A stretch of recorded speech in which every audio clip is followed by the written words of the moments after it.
আসসালামু আলাইকুম সুপ্রিয় দর্শক, আশা করি ভালো আছেন। আমরাও আলহামদুলিল্লাহ ভালো আছি।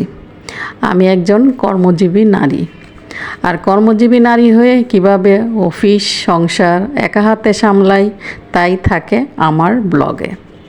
বরাবরের মতো আজকে নতুন আরেকটি ব্লগ নিয়ে আপনাদের মাঝে হাজির হয়েছি। আজকের ব্লগে থাকছে কিভাবে ভাজি করলে করলা থাকবে সবুজ আর খেতে লাগবে না তিতো। প্রথমে করলা ধুয়ে পানি ঝরিয়ে শুকিয়ে নিয়েছি।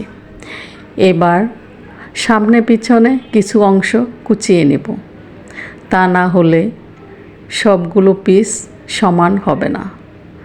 তাতে করলা কিছু অংশ নরম হয়ে যাবে এবং তিতো লাগবে। করলা থেকে করলার বিচি ফেলে দিচ্ছি। বিচি সহ করলা ভাজি আমাদের বাসায় খেতে চায় না, তাই আমি বিচি ফেলে দিই।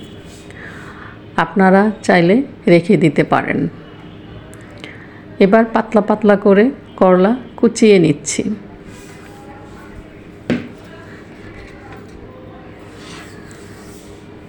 করলা ভাজি সবাই করতে পারে, আমি যেভাবে করি তাই আপনাদের সাথে শেয়ার করব। হতে পারে একটু অন্যরকম। যদি আপনাদের সাথে কোনো অংশ যোগ করতে চান তবে করে দেখতে পারেন। আমি আমারটা শেয়ার করব। করলা সবগুলো কুচিয়ে নিয়েছি, একটু পাতলা করে কুচিয়ে নিয়েছি। দেখতেই পাচ্ছেন কতটা পাতলা হয়েছে।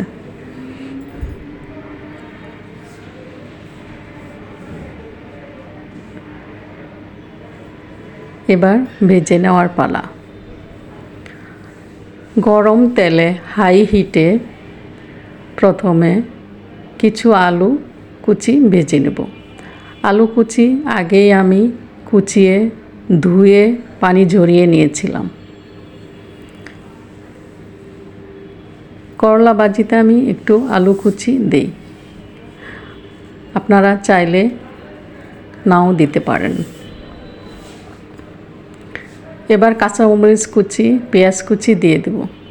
করলা ভাজিতে আমি পেঁয়াজ একটু মোটা করে কেটে দিই।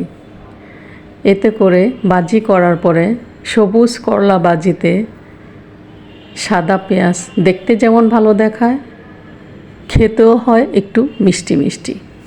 এতে করে করলার তিতো ভাবটা আর লাগে না। আপনারা ফলো করে দেখতে পারেন। এবার কুচানো করলা দিয়ে দিচ্ছি, একটু ছড়িয়ে ছড়িয়ে দেব।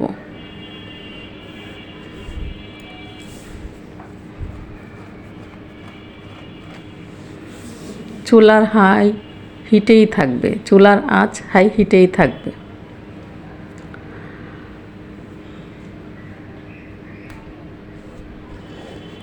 দুইবার তিনবার নেড়ে ছড়িয়ে ছড়িয়ে দিব।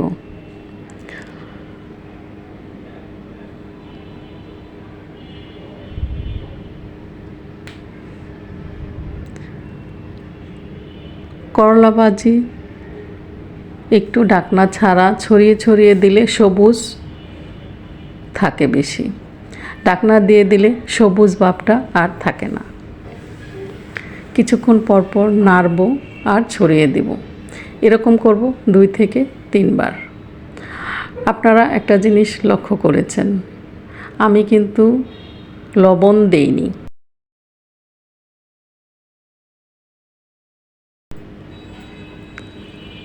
আগে লবণ দিলে লবণে পানি ছেড়ে দেয়,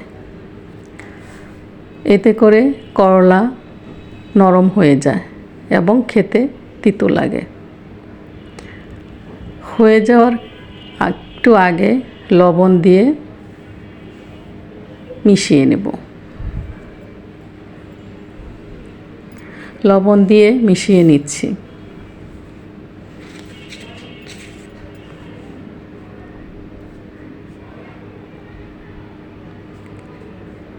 আজকের ব্লগটি কেমন লেগেছে কমেন্ট করে জানাবেন। ভুল ত্রুটিগুলো ক্ষমা করে সাবস্ক্রাইব করার অনুরোধ করছি।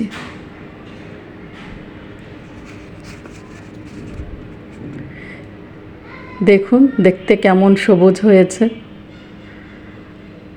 করলা ভাজি নামিয়ে নিয়ে সাথে সাথে একটু ছড়িয়ে দেব, এতে গরম ভাব চলে যাবে। গরম ভাব থাকলেও নরম হয়ে যায়। আমাদের জন্য দোয়া করবেন। আল্লাহ আপনাদের ভালো রাখুক, সুস্থ রাখুক, এই আশাবাদ ব্যক্ত করে আজকের ব্লগটি এখানেই শেষ করছি। আল্লাহ হাফেজ।